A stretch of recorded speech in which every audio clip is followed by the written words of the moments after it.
야고보서 1장 22절 그리고 25절의 말씀을 보여드리면서 시작하겠습니다. 지난주도 이 말씀으로 시작했었는데요. 성경은 우리에게 이렇게 말합니다. 너희는 말씀을 행하는 자가 되고 듣기만 하여 자신을 속이는 자가 되지 말라, 이렇게 말합니다.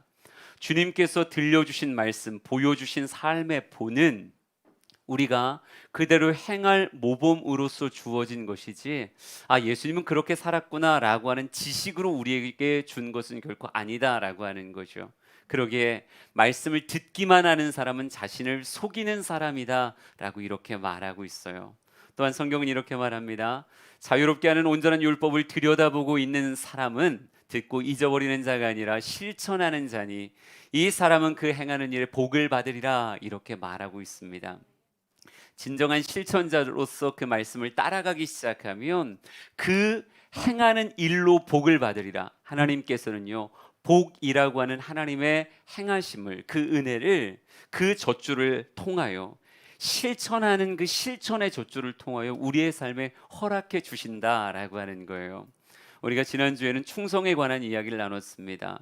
참 매사에 열정적이셨던 예수 그리스도의 그 모습 본받아 우리도 우리의 삶에 주어지는 것들을 땅에 묻는 자가 아니라 정말 갑절의 충성으로 남기는 자 되는 착하고 충성된 사람 되자라고 이야기했었는데, 전 여러분의 한 주간의 삶이 땀과 눈물로 채워지는, 열정적으로 일하며 살아가는 그런 한 주였기를 진심으로 축복합니다. 그래요. 오늘은 여러분에게 또 하나의 주제를 같이 나누려고 하는데, 예수님이 삶으로 보여주는 새 장면으로 먼저 여러분을 좀 초청하길 원합니다. 우리 마가복음 1장 40절부터 42절까지의 말씀이 있는데요, 우리 한번 같이 읽어볼까요? 시작. 한 나병 환자가 예수께 와서 꿇어 엎드려 간구하여 이르되 원하시면 저를 깨끗하게 하실 수 있나이다. 예수께서 불쌍히 여기사 손을 내밀어 그에게 대시며 이르시되 내가 원하노니 깨끗함을 받으라 하시니 곧 나병이 그 사람에게서 떠나가고 깨끗하여 진지라. 아멘. 오늘 본문에서는요, 한 나병 환자가 예수님의 발치에 와서 꿇어 엎드립니다. 나병에 걸린 사람이 예수님 곁에 다가온다. 그리고 그 앞에 엎드리더니 입을 열어 이렇게 말하는 거예요. 원하신다면 저를 깨끗하게 하실 수 있습니다. 근데 그 모습 안에 간구라는 표현이 있는 거 보니까 굉장히 크고 간절한 목소리로 이야기를 했겠죠. 그 당시에 주님을 원하는 사람들이 많았을 테니까 이 나병 환자도 그들 중에 주인공 되고 싶은 마음에 정말 간절하게 외쳤을 거예요. 주여, 원하신다면 저를 깨끗하게 하실 수 있습니다, 이렇게 말해요. 여러분, 오늘 우리는 이 모습을 바라보면서 은혜롭다 하고 넘어가겠지만, 그 장면을 한번 실제라고 생각하며 상상을 한번 해보세요. 한 환자가 예수님 곁에 섭니다. 그런데 그가 자신의 모습을 나병입니다 라고 고백하는 거예요. 그러면서 깨끗하게 해달라는 거죠. 오늘날 우리는 전염병의 시대를 살고 있습니다. 그래서 환자가, 특별히 전염이 될 수 있는 병을 가진 사람이 우리의 곁에 온다라고 이야기했을 때 그것에 대해서 굉장히 경계하고 거부하는 그런 모습이 우리 안에 있어요. 그건 너무 당연한 겁니다. 병이 옮겨갈 수 있기 때문에. 그 시대에도 나병이라고 하는 병이 전염력을 갖고 있다라고 하는 건 알고 있었어요. 그래서 레위기 말씀에 이런 말씀이 있습니다. 나병 환자는 옷을 찢고 머리를 풀며 윗입술을 가리고 외치기를 부정하다 부정하다 할 것이요, 이렇게 말하고 있습니다. 나병이라고 하는 병에 걸린 사람은요, 행색부터가 달라야 돼요. 옷을 찢어야 되고 머리를 풀어야 됩니다. 뭔가 볼 때 이상해 보여야 돼요. 그리고 나서 윗입술을 가리며 외친다라고 말하고 있습니다. 오늘날로 이야기하면 이게 마스크겠죠. 윗입술을 가리면 당연히 비말이 튀지 않게 이렇게 될 거예요. 그래서 전염이라고 하는 것이 그렇게 비말을 통해서 전염될 수 있다는 그 정도의 의학적 지식은 그 당시에도 있었기 때문에 윗입술을 가리며 말하는 겁니다. 부정하다 부정하다. 이 말이 뭐겠어요? 자신의 주변에 오지 못하게 하는 거죠. 자신의 주변에 오지 못하도록 사람들을 밀어내는 거예요. 그래서 행색도 특별하게, 그리고 사람들을 만나게 되면 잘 모르고 다가오는 사람이 있을까 봐 부정하다 부정하다 외쳤어야 됐습니다. 성경은 또 이렇게 말하죠. 병 있는 날 동안은 늘 부정할 것이기 때문에 그는 혼자 살되 진영 밖에서 살아라, 이렇게 말하고 있어요. 오늘 우리로 얘기하면 자가격리하라는 얘기예요. 조금이라도 전염의 위험성이 있기 때문에 너는 우리의 공동체에서 나가야 된다. 혼자 살아야 된다. 그리고 진영 밖, 삶의 밖으로 나가야 된다. 이렇게 말하고 있는 겁니다. 예, 이게 당연한 거죠. 당연한 겁니다. 그런데 오늘 성경은 그런 나병 환자가 사람들이 잔뜩 모여 있는 예수님 곁으로 왔다는 거예요. 예수님 곁에 와서 그가 윗입술을 가리지도 않은 채, 부정하다라고 선포하지도 않은 채 예수님에게 원하시면 저를 깨끗하게 하실 수 있습니다. 제발 저를 고쳐주세요. 이렇게 말했다는 거죠. 여러분이 예수님 곁에 서 있었던 또 다른 사람이라고 생각해 보자고요. 한 사람이 뭔가 이상했었는데, 몸짓도 모습도 뭔가 이상했었는데 그가 자신이 나병임을 이야기하며 고쳐달라 이렇게 말하는 거예요. 여러분의 눈빛은 어떨까요? 여러분의 말은 어떨까요? 여러분의 행동은 어떨까요? 지금도 한 확진자가 있다고 생각해 보자고요. 그의 기사들, 그의 모습에 대해서 밑에 달리는 댓글들이 얼마나 공격적인지 모릅니다.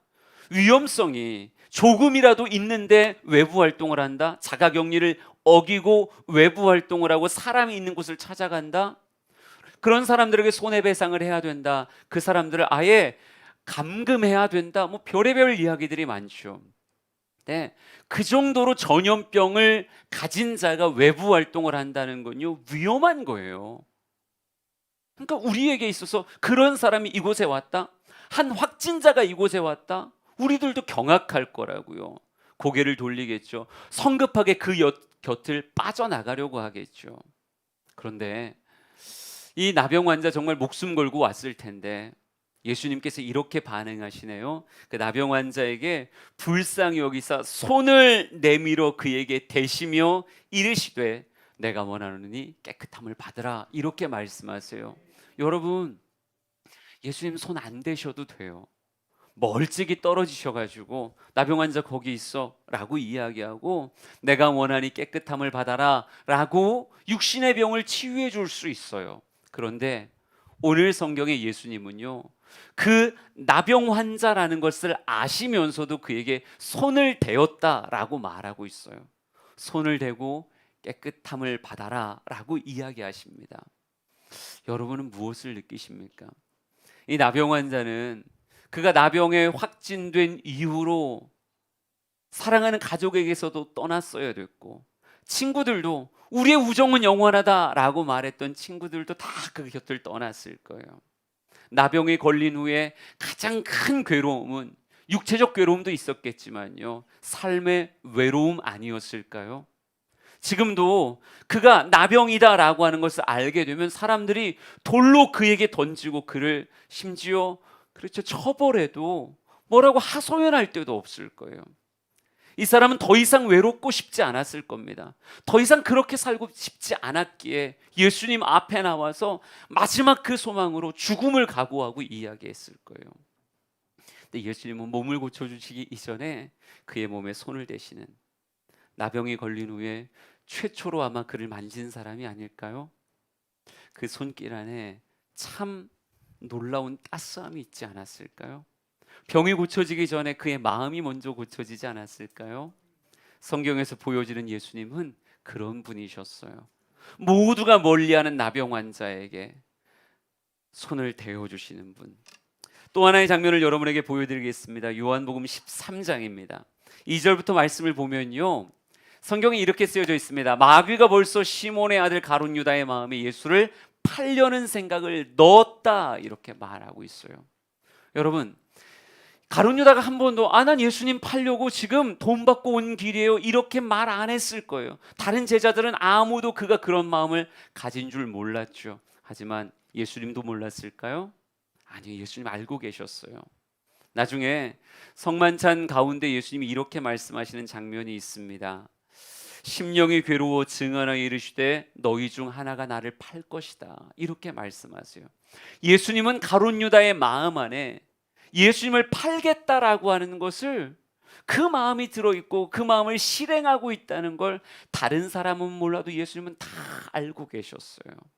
그 가룟 유다가 바로 내 곁에, 나의 사랑하는 제자들 틈에, 그도 제자라는 이름으로 그 가운데 있는 거예요. 너무 놀라운 건 다 알고 계시는 예수님이 허리를 굽혀서 발을 씻으시는 그 거룩한 세족식에 누구도, 가룟 유다도 포함시키고 있다는 거죠.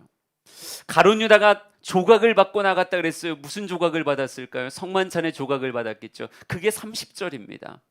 30절, 마귀가 가룟 유다의 마음에 예수를 팔려는 생각을 넣었다라고 하는 것이 2절인데 조각을 받고 나가는 게 30절이에요. 그 사이에 뭐가 있어요? 세족식이 들어있고 자신의 살과 피를 나누는 그런 성만찬이 들어있어요.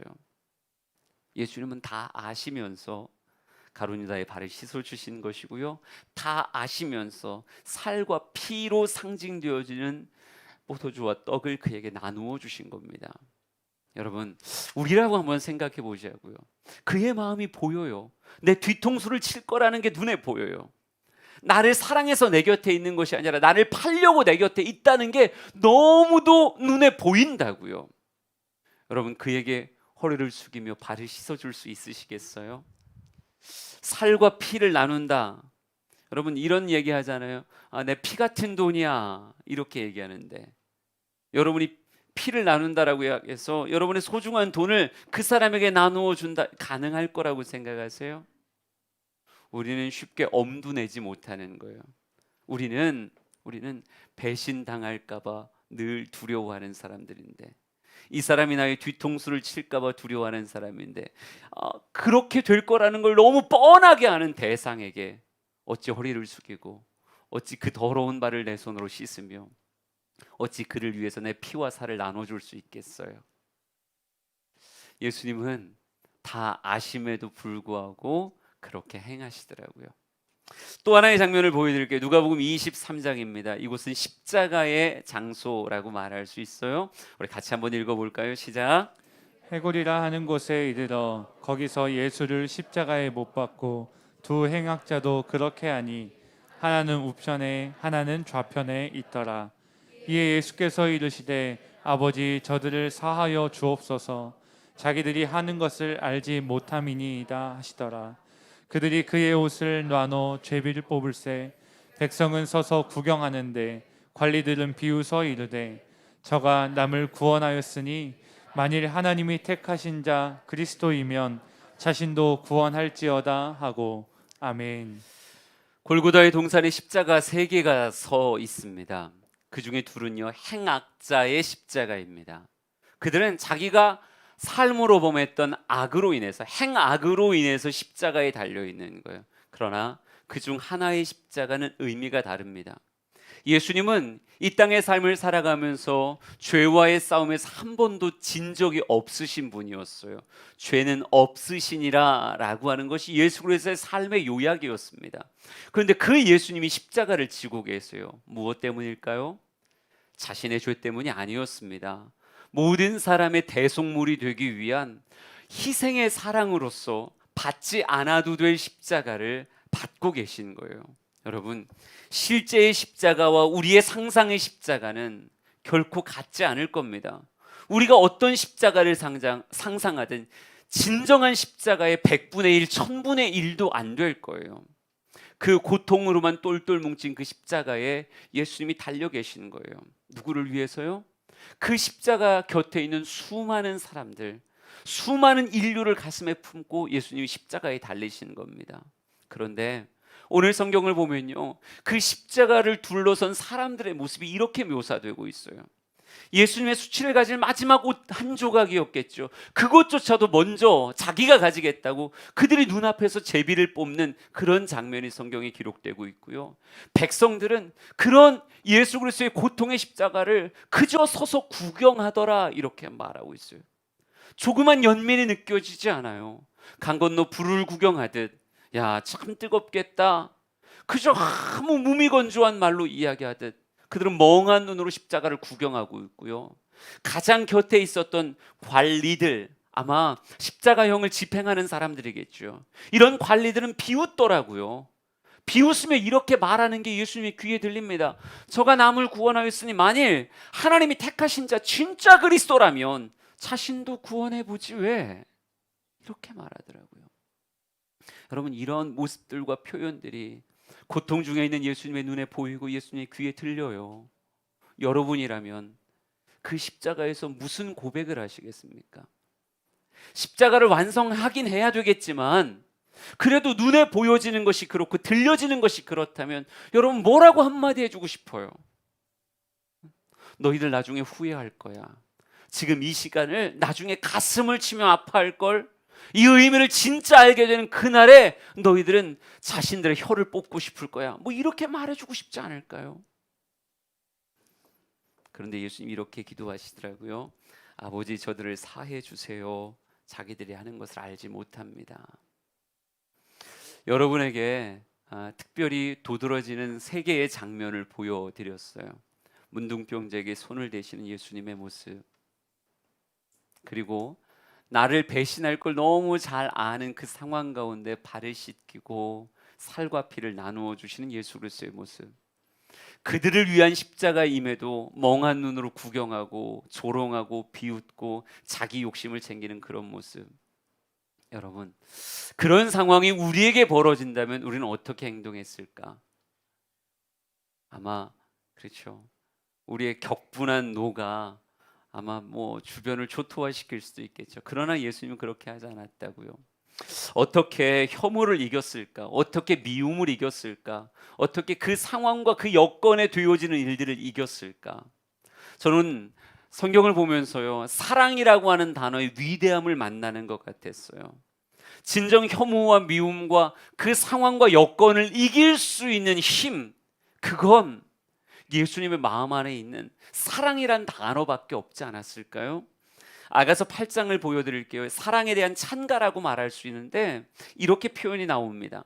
사랑은 죽음같이 강하고 불길같이 일어나니 그 기세가 여호와의 불과 같으니라. 많은 물도 이 사랑을 끄지 못하겠고 홍수라도 삼키지 못하나니 사람이 그의 온 가산을 다 주고 사랑과 바꾸려 할지라도 오히려 멸시를 받으리라.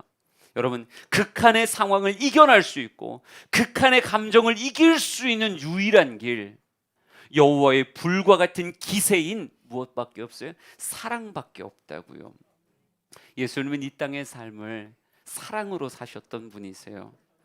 예수님의 머리부터 발끝까지는 사랑으로 덮여 있었고 수많은 사람들에게 그 사랑을 보여주고 표현한 삶이 예수님의 진정한 공생애라고 이렇게 말할 수 있습니다. 그러기에 기독교를 많은 사람들이 이렇게 정의해요. 기독교는 사랑이다. 예. 각 종교를 대표하는 단어들이 있죠. 불교는 뭐 자비라는 단어로 대표되잖아요. 기독교는 누가 뭐라 그래도 사랑이라고 하는 단어로 표현되어집니다. 왜요? 사랑이라는 단어를 빼면 창세기부터 계시록까지 한 장도 이어갈 수가 없어요. 왜 에덴에서 축출된 그들에게 가죽옷을 지어 입히시는지, 왜 아브라함이 그렇게 찾아오시는지, 왜 모세를 통해 출애굽을 시키는지, 우리가 주님께 무엇이 관대?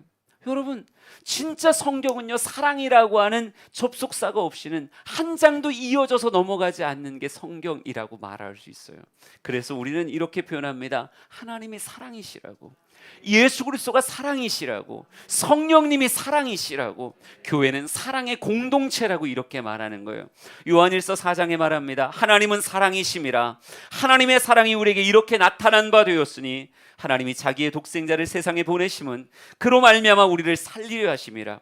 사랑은 여기 있으니 우리가 하나님을 사랑한 것이 아니요 하나님이 우리를 사랑하사 우리 죄를 속하기 위하여 화목 제물로 그 아들을 보내셨음이라. 아멘. 하나님이 사랑이십니다. 예수 그리스도도 사랑이십니다. 그러기에 그런 본문들과 그런 삶의 행적이 이 복음서에 남아 있는 것이겠죠.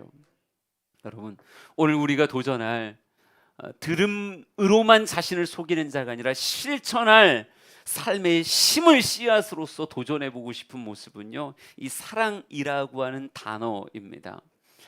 사랑이라고 이야기했을 때, 그래요, 요즘 시대가 코로나의 시대를 보내면서 참 많은 사람들이 어찌 보면 냉랭한 삶을 살고 있구나라고 하는 생각이 들더라고요. 기독교 리서치 기관에서 코로나 블루라고 하는 말을 하더라고요. 국민의 절반이 코로나 블루 상태에 놓여 있다 이렇게 말합니다. 이 코로나 블루라는 말은요, 코로나19와 우울감, 이 블루라는 말 안에 우울감이라고 하는 뜻이 있거든요. 그러니까 우울감과 코로나를 합성한 이야기예요. 그래서 신조어입니다. 코로나 블루. 이게 뭐냐면 코로나19가 확산되면서 일상에 큰 변화가 생기면서 생긴 우울감이나 무기력증을 이야기해요. 이게 48%더라고요. 48%. 코로나 블루를 나는 경험하고 있어요. 뭐 다른 여건 때문이 아니라 그냥 코로나19의 사태와 상황 속에 내가 이렇게 마스크를 써야 된다는 것 자체에 대한 우울감 그리고 무기력증을 느끼는 사람들이 국민의 절반이라는 얘기예요. 이런 우울증을 느끼는 수치가 급격하게 올라가고 있습니다. 여러분, 세상이 지금 무엇하고 있는 거예요? 점점 냉랭해지고 있는 거예요. 스스로의 우울감, 스트레스에 사로잡혀서 다른 사람에게 눈을 돌리지 못하는, 그 무기력증 가운데 손을 펴지 못하는 참 차가운 시대가 지금의 시대라 이렇게 말할 수 있는 겁니다. 이 시대를 살게 하신 하나님께서 우리에게 이 시대의 모습으로 그리스도인에게 요구하는 바가 있다면, 그럼에도 불구하고 사랑했던 예수님의 이 모습이 오늘 우리에게 요구되는 모습이 아닐까요? 문둥병자에게 손을 대듯 사랑할 수 없는 자에게 사랑을 선포하며 다가가시는 가룟 여자의 발을 씻어주시는 그 모습처럼, 전부가 나를 비웃고 있는 상황에서도 그들을 위해 기도하며 용서를 고백하시는 예수님 같이 이 시대에 따뜻한 온기가 되어 그들을 섬기고 사랑하는 것, 이것을 주님은 이 코로나 블루의 시대에 우리에게 요구하는 것이 아닐까. 여러분, 초대교회 지도자였던 터툴리안이라고 하는 교부가 있습니다. 이 터툴리안이라는 교부가 당시 그리스도인이 전도할 때를 이렇게 글로 남겼더라고요. 오늘날 우리가 전도할 때 뭐라고 하면서 전도할까요? 우리 전도부들은 안녕하세요 뭐 이렇게 시작하겠죠. 그리고 제가 만난 예수님 당신에게도 전하고 있습니다. 아마 이렇게 말할 수도 있을 것 같아요. 근데 터툴리안의 글에 보면요, 그리스도인들이 전도할 때 종종 이렇게 시작했다는 거예요. 당신들은 그리스도인들처럼 사랑하는 사람을 본 적이 있습니까? 이렇게 말을 시작했대요. 당신은 그리스도인들처럼 사랑하는 사람을 본 적이 있는가? 이렇게 말하면 사람들이 침묵했다고 얘기하네요. 자기가 봐도 그리스도인만큼 사랑하는 사람을 자기 주변에 본 적이 없는 거예요. 자신의 것을 내어주면서 사랑하고 정말 자신을 혐오함에도 불구하고 그들을 위해서 허리를 숙여 발을 씻어주는 이런 사랑, 그리스도인들 빼곤 본 적이 없거든요. 그래서 그 당시에는 그렇게 전도했다는 거예요. 당신은 그리스도인들처럼 사랑하는 사람을 본 적이 있느냐? 이 말이 전도의 시작이었대요. 저는 오늘 우리에게 요구되어지는 것이 이런 모습이라고 생각합니다. 위드 코로나와 함께하는 시대예요. 이 시대에 수많은 사람들이 그 코로나와 함께하는 현상으로서 코로나 블루를 경험하고 있을 때, 우리가 이 세상을 버틸 수 있는 사랑의 온기요, 혐오가 판을 치는 이 세상에서 그럼에도 불구하고 사람에게 소망이 있다라고 하는 걸 보여줄 수 있는 통로가 되어야 한다는 거죠. 요한복음 13장 34절 35절 오늘의 성경 말씀을 같이 한번 읽어보겠습니다. 시작. 새 계명을 너희에게 주노니 서로 사랑하라. 내가 너희를 사랑한 것 같이 너희도 서로 사랑하라. 너희가 서로 사랑하면 이로써 모든 사람이 너희가 내 제자인 줄 알리라. 아멘. 사랑으로 그리스도인들의 삶이 그리스도인다워지는 걸 분명히 아시기에 예수님 우리에게 이렇게 명령하셨습니다. 계명이라고 하는 말은 선택의 말이 아니에요. 그렇게 살아라라고 하는 법인데, 우리에게 새로운 계명을 주마라고 말하더니 이렇게 말하네요. 서로 사랑해라. 서로 사랑해라. 예수님을 향한 사랑이 아니에요. 서로 사랑해라. 나를 둘러싸고 있는 사람들과 사랑해라 이렇게 말하고 있어요. 내가 너희를 사랑한 것 같이 너희도 서로 사랑하라. 너희가 서로 사랑하면 이로써 모든 사람이 너희가 내 제자인 줄을 알 것이다 이렇게 말하고 있습니다. 이번 한 주간, 아니죠, 계속 우리의 삶에 있어서의 또 하나의 도전의 과제는 사랑하는 것입니다. 그럼에도 불구하고 사랑하는 것, 내가 내 가정의 온기의 담당이 되고, 내가 사역하고 있는 사회의 부분에 있어서, 직장에 있어서 내가 그곳을 코로나 블루가 아니라, 우울감이 지배하고 있는 곳이 아니라 그곳에서 따스함을 표현해낼 수 있는 온기의 시작으로서의 여러분의 삶, 그걸 주님이 기대하며 명령하고 있다라고 하는 거죠.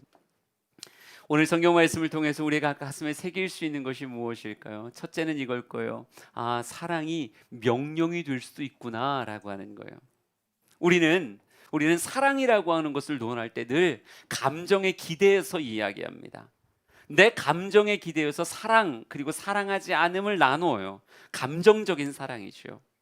근데 예수님께서 말하는 사랑은 명령하에 있는 사랑이에요. 감정의 사랑만을 이야기하는 우리에게, 아니 그거 말고 순종하고 복종하는 사랑이 있어 라고 말씀해 주시는 겁니다. 아, 그래요. 감정의 사랑은 어찌 보면 에로스의 사랑이라고 말할 수 있을 거예요. 그런데 예수님이 우리에게 명령하는 아가페의 사랑은요, 무슨 사랑이에요? 의지를 사용한 사랑이에요. 내가 사랑하리라 라고 하는 거룩한 결심과 고백 안에 그 사랑의 행동을 하는 것이 지금 예수님께서 우리에게 요구하시는 사랑이라고 이렇게 말할 수 있는 겁니다. 여러분, 예수님은 이성적인 분이시죠. 그분이 내가 그렇게 명령으로서의 사랑을 따라갈 수 없다면 우리에게 이런 말씀 안 하셨을 거예요. 우리는 우리 안의 능력을 잘 모르는 거예요. 우리는 감정적으로만 사랑해, 이건 우리 생각이고요. 이 감정을 넘어선 의지적 사랑도 할 수 있어 라고 하는 게 누구의 사용설명서인 거예요? 주님의 사용설명서인 거예요. 우리는 그렇게 사랑할 수 있어. 여러분, 솔직히 이게 가능하다라고 하는 걸요, 아주 쉽게 우리 가족들을 향해서도 표현할 수 있다고 생각해요. 자녀들을 바라볼 때 자녀들이 정말 사랑스럽기만 해서 사랑하는 겁니까? 물론 감정적으로 사랑이 되죠. 하지만 때로는 사춘기에 막 접어들고 반항하고 뭐 이러는 아이들을 보면 감정적으로 사랑이 안 되는 경우가 생각보다 많을걸요. 그런데 여러분, 사랑하세요? 사랑하지 않으세요? 사랑하죠. 물론 그때의 사랑을 뭐 또 친족 간의 사랑인 뭐 또 다른 사랑으로 표현하는 사람들도 있지만, 전 그 안에 분명히 의지를 사용한 사랑이 그 안에 담겨져 있다고 생각해요.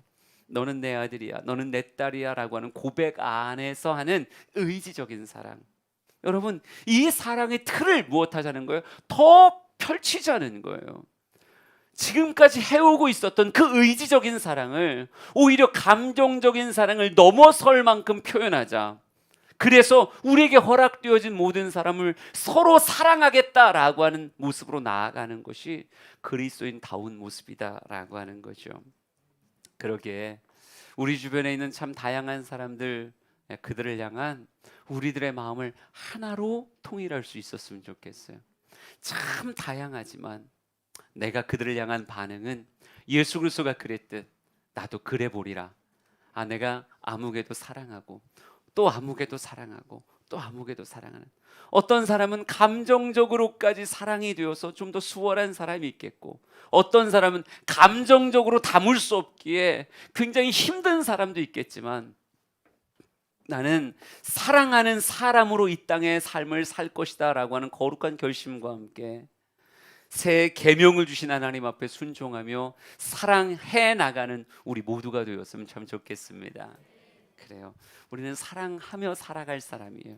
그런데 이걸 여러분 개인에게만 맡기고 싶진 않아요. 제 말이 뭐냐면요, 그럼 이제부턴 여러분 안엔 의지로 사랑할 수 있는 힘이 있으니까 가서 마음껏 사랑해 주십시오, 잘하고 돌아오십시오, 이렇게만 말하기에는요, 우리가 오늘 이런 말씀을 처음 대한 게 아니잖아요. 성경에서 수많은 표현이 사랑에 관해 이야기하기에 우리는 도전받을 때마다 사랑하려고 노력했던 게 사실이에요. 근데 참 많은 사람들이 작심삼일로 또 쓰러지고 또 넘어지는 모습을 보이는 게 또 사실이잖아요.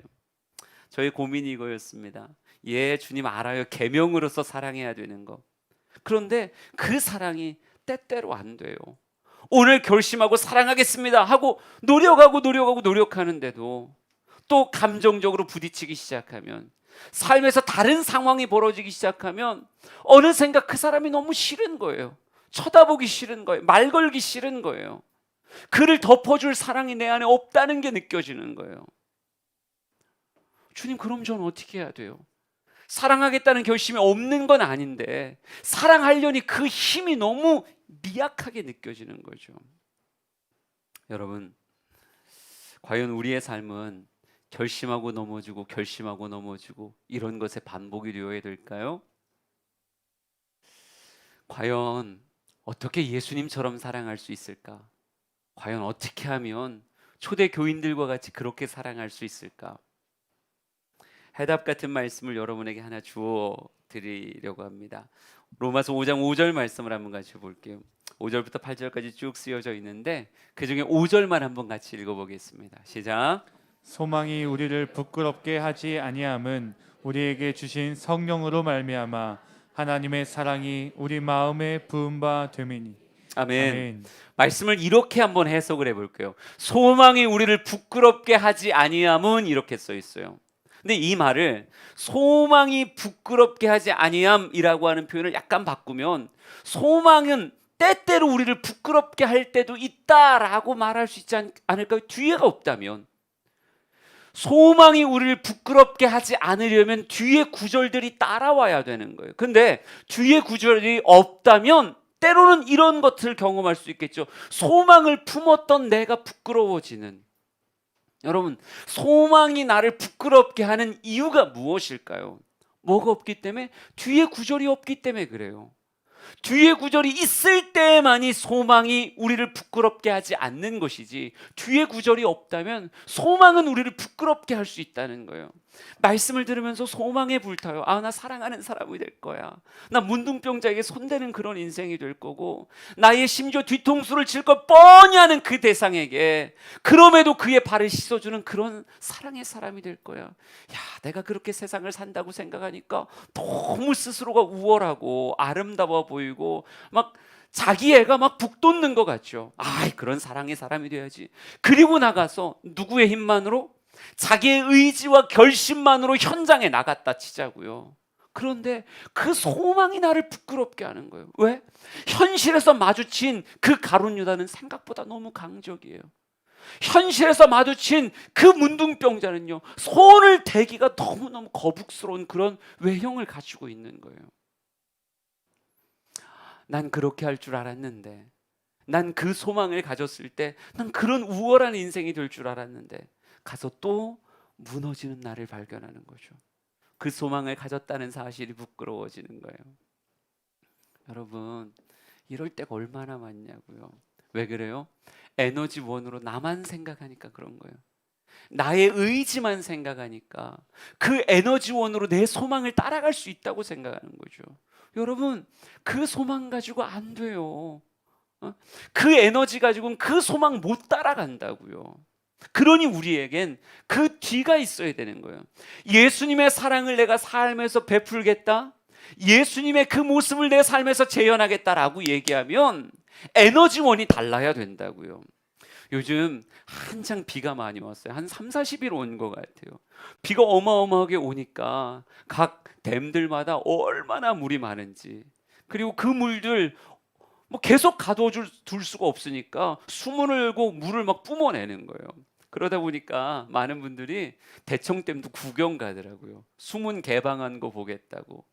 초당 물이 막 몇 톤씩 쏟아져 나가는 그 모습이 물보라를 일으키며 장관을 이루고 있잖아요. 야, 이게 일초에 이만큼이 쏟아진대. 오, 막 물이 막 그렇게 쏟아져 나가는 걸.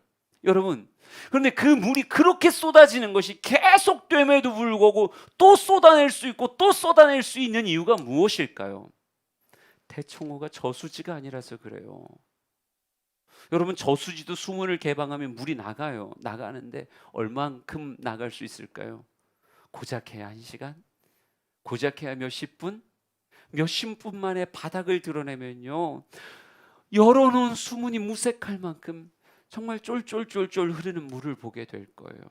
그런데 대청호는 수문을 열고 몇 초에 몇만 톤씩 막 쏟아부음에도 불구하고 여전히 물을 계속 쏟아부을 수 있는 이유가 뭘까요? 그건 살아있는 호수, 즉 유입되고 있는 강물이 계속 있기 때문에 그런 거예요. 가지고 있는 게 전부가 아니라 유입되고 부어지는 것들이 있기 때문에 그런 거죠.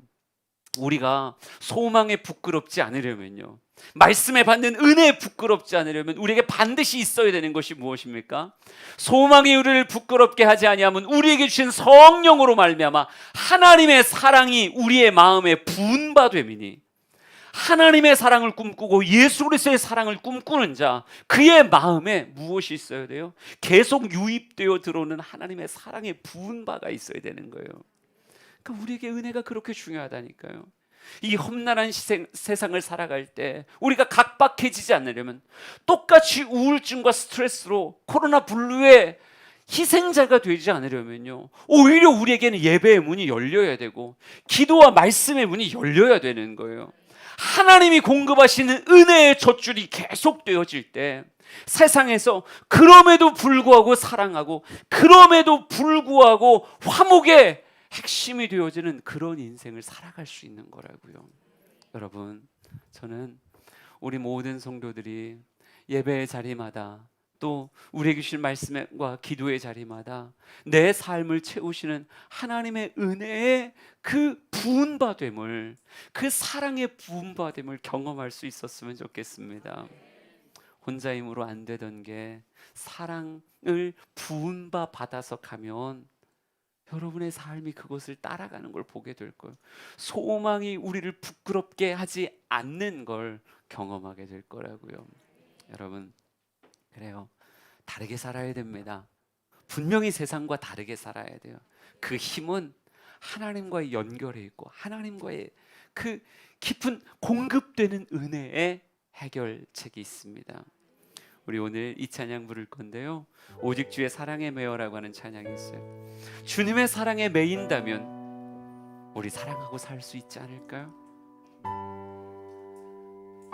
사랑하라고 이 땅의 삶을 살게 하셨는데, 진짜 사랑하라고 하나님의 귀한 선물들을 곁에 붙여주셨는데, 다투고 갈등하고 정말 대립하는 인생이 아니라 따스하게 사랑하며 살아가는 그 삶이 우리의 삶이 되어야 되지 않을까요? 오늘 이 찬양과 함께 내가 주님의 사랑에 매여서 그렇게 사랑하며 살겠습니다 결심할 수 있었으면 좋겠네요.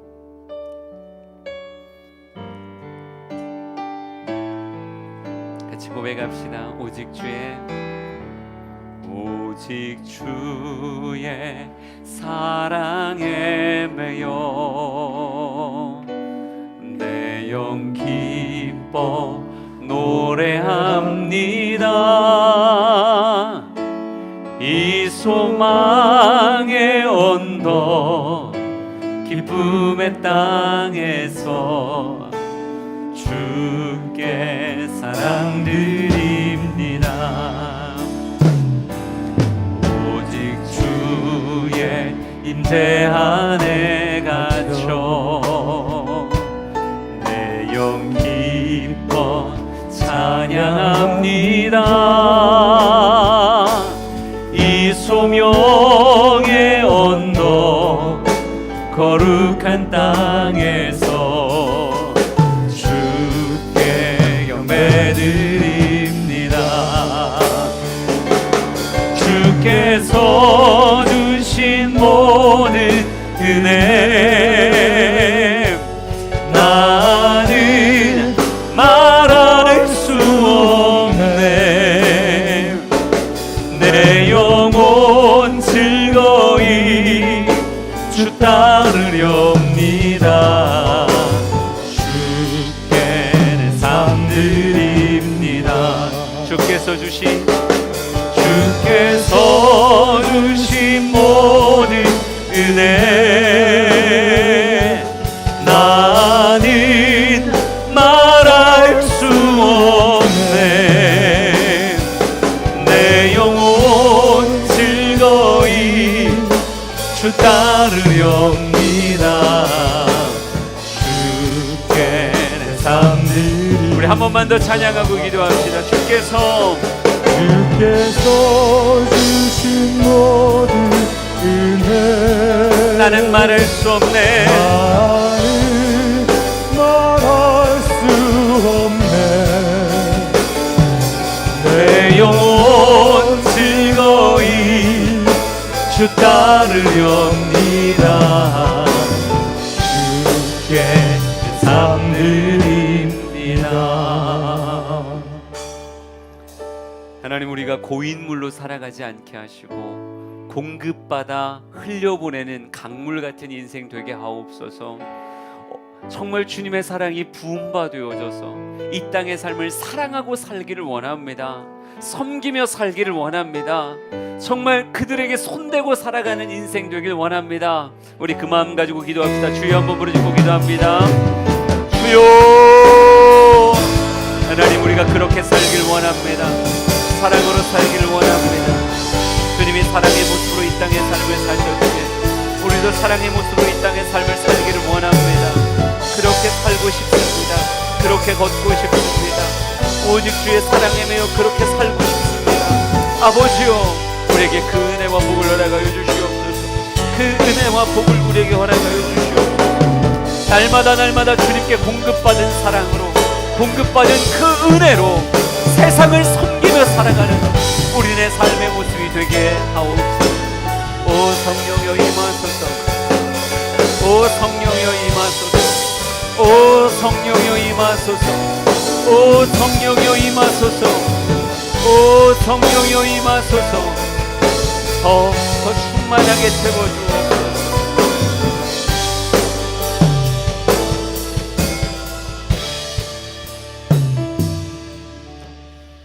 하나님, 이 땅의 삶을 화평케 하는 자로, 사랑을 전하고 사랑을 누리게 하는 자로 그렇게 주님의 제자답게 살고 싶습니다. 이런 모습이 뭇사람들에게 우리가 제자인 줄 알리라 말씀하셨사오니 아버지요, 그 삶 살기를 소망합니다. 내 힘으로 되지 않사오니 우리에게 한없는 하나님의 사랑 부어 주시옵소서. 부음받은 그 사랑으로 사랑하며 사는 우리 모두가 되게 하옵소서.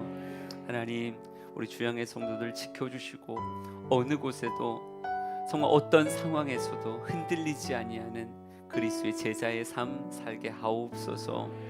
이제는 예수 그리스도의 은혜와 하나님 아버지의 크신 사랑하심과 성령님의 감화 감동하심이 주 앞에 예배하는 예배자들 머리 위에 영원토록 함께 하시길 간절히 축원하옵나이다. 아멘.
오직 주의 임재 안에, 오직 주의 임재 안에 갇혀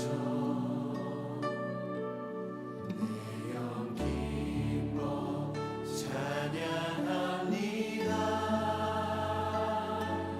이 소명의 언덕 거룩한 땅에서 주께 주께서 주신 모든 은혜, 주께서 주신 모든 은혜, 나는 말할 수 없네. 내 영혼 즐거이 주 따르렵니다.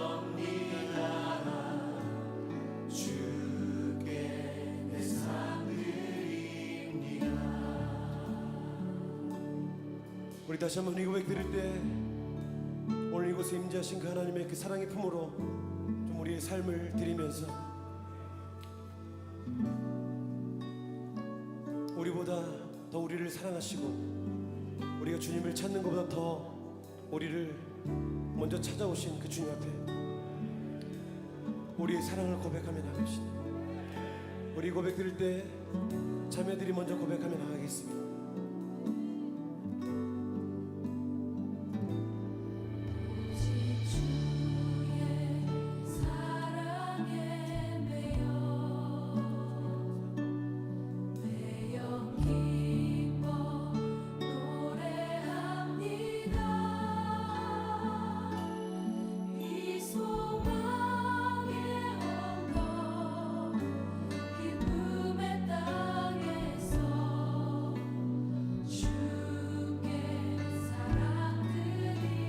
우리 형제들이 고백하겠습니다. 오직 주의 임재 안에